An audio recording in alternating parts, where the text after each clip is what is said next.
asalaamaaleykum chers internautes de IGFM et d'ailleurs et bienvenue dans ce bulletin d'information.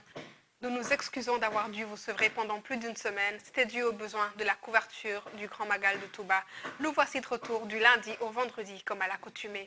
Au sommaire, au Centre national de transfusion sanguine, la banque de sang est à nouveau vide. Le docteur Mamadou Baldé appelle les autorités comme la population à se mobiliser et à donner de leur sang. À Saint-Louis, les pêcheurs de Guet-Ndar insistent sur le balisage et la stabilisation de la brèche et ce week-end, ils ont manifesté leur colère lors d'une marche-manifestation. La nouvelle saison de football au Sénégal vient de débuter ce samedi 3 novembre et en poche, la Ligue détient un contrat sur 10 ans avec le diffuseur chinois StarTimes. Voilà pour le sommaire. Dans quelques instants, le développement. Le matin de ce dimanche 4 novembre a été secoué par le rappel à Dieu du Khalif général des Radres, El Hadj Bou Mohamed Kounta, paix à son âme. Le défunt Khalif a été inhumé aujourd'hui vers minuit 45 à Ndiassane, après une prière mortuaire dirigée par l'imam de la cité religieuse, Cheikh Sidi Oumar Kounta. Afin de présenter ses condoléances, le président Macky Sall est attendu à Ndiassane ce lundi à 15 h. La cérémonie religieuse est prévue pour le dimanche prochain, au 8e jour. IGFM s'associe au groupe Futur Média pour présenter à nouveau ses condoléances à la communauté Khadria. La banque de sang est à nouveau vide. Au Centre national de transfusion sanguine, les frigos sont vides. Profitons de la journée de don de sang organisée par la génération Futur Média à Guédiawaye dans la banlieue. Le docteur Mamadou Baldé lance l'alerte rouge.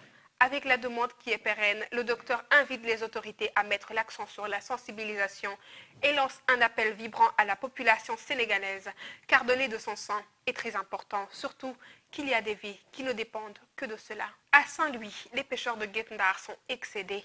Ce week-end, ils ont battu le macadam afin d'exiger le balisage et la stabilisation de la brèche de Guet-Ndar qui a causé plus de 370 morts depuis son ouverture en 2003 par l'ancien président maître Abdoulaye Wade, brandissant des brassards rouges au slogan hostile au régime.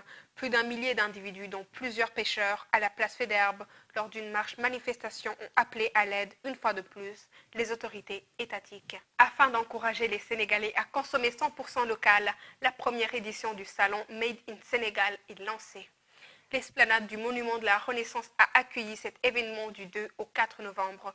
Des producteurs locaux ont exposé leur savoir-faire dans nombreux domaines, dont l'agroalimentaire, l'agriculture, l'élevage, la pêche, l'artisanat, la mode, la cosmétique, la technologie, ainsi de suite. Ce salon Made in Sénégal est destiné à la promotion des produits 100% locaux de l'économie sénégalaise. En attendant de connaître l'identité des joueurs en lice, dans les différentes catégories, la Confédération africaine de football, CAF, a dévoilé ce lundi les 11 récompenses qui seront décernées cette année lors de la cérémonie des CAF Awards programmée à Dakar le 8 janvier prochain. Les 3 meilleurs prix seront donc celui du meilleur joueur africain de l'année 2018, de la meilleure joueuse de l'année et du joueur espoir de l'année, espérant que notre Sadio Mané sera sacré cette fois après l'Égyptien Mohamed Salah. La nouvelle saison de football au Sénégal a débuté ce samedi 3 novembre. Elle se déroulera durant les 6 prochains mois, selon le président de la Ligue sénégalaise de football professionnel, Sayer Seck. Après avoir signé un contrat sur 10 ans avec le diffuseur chinois StarTimes, la Ligue promet de boucler sa saison le 25 mai 2019 avec la finale de la Coupe de la Ligue. Merci chers internautes d'avoir suivi ce bulletin d'information. Rendez-vous demain sur www.igfm.sn. Yen de len ak jam.